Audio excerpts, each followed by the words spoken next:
நம்மளால ஒரு விஷயத்த பண்ண முடியாது. இப்போ அக்ரிகல்ச்சர் சாப்பாடுக்கு முக்கியமானது என்னது? சாப்பாடுக்கு வந்து நம்ம ஃபுட்டு வந்து எப்படி வருது அப்படின்னா இயற்கை தானே. இயற்கை இல்லாமல் அந்த ஃபுட்டு நமக்கு கிடைக்குமா? கிடையாது. நம்ம நேச்சுரலான ஃபுட்டை வந்து என்ன பண்ணணும்னா சாப்பிடணும். ஸோ இந்த இயற்கை அப்படிங்கிறது ஒவ்வொருடைய வாழ்க்கையில ரொம்ப இம்பார்ட்டண்டான ரோல் இருக்கு. இந்த இயற்கை வந்து நம்ம என்ன பண்ணிட்டே இருக்கோம்னா ரொம்ப சீரழிச்சிட்டே இருக்கோம். நம்மளுக்கே தெரியும் அப்படிதானே.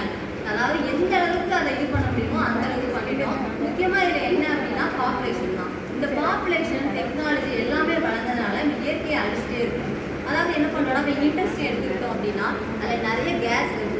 நிறைய கேஸ் என்ன பண்ணுது அப்படின்னா அது அட்மாஸ்பியரை போய் தாக்குது. அந்த அட்மாஸ்பியரில் அந்த லேஸ் எல்லாமே அது என்ன பண்ணுது அப்படின்னா அழிக்கிறது மூலமாக என்ன ஆகுதுன்னா நம்மளுக்கு அந்த அது கரெக்டான அந்த ஒரு ப்ராசஸ் வந்து நமக்கு நடக்காமல் இருக்குது அப்படின்னா இப்போ நம்ம வந்து ஓசோன் லேயர்லாம் இது அப்ரேஷன் ஆகுது.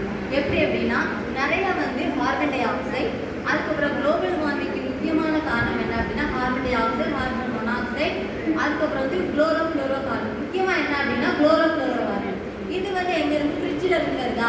அது கார்பன் டை ஆக்சைடு எதுலேருந்து வருது அப்படின்னா இப்போ நிறைய எரிமலை வெடிக்கிறோம் இண்டஸ்ட்ரியிலேருந்து வருதா? இந்த மாதிரி எரிக்கிறதுனால வர்றது தான் என்னதுன்னா கார்பன் டை ஆக்சைடு. இதெல்லாம் என்ன பண்ணுது அப்படின்னா அவன் கார்பன் மோனாக்சைடு ஒன்று சொல்லுவாங்க. அது குளோபல் வார்மிங் ரொம்ப இம்பார்ட்டண்டான ஒன்றா இருக்குது. அது வந்து ரொம்ப டேஞ்சரஸான கேஸ். இது என்ன பண்ணுது அப்படின்னா மேலே போய் என்ன பண்ணுது அப்படின்னா ஓசோன் லேயர் எல்லாமே இதாகி நம்மளுக்கு அந்த ப்ராப்பரான இப்போ மேலேருந்து ஒரு ஒளி வருது அப்படின்னா கீழே பட்டு அது ரிஃப்ளெக்ஷன் ஆகி போகணும்.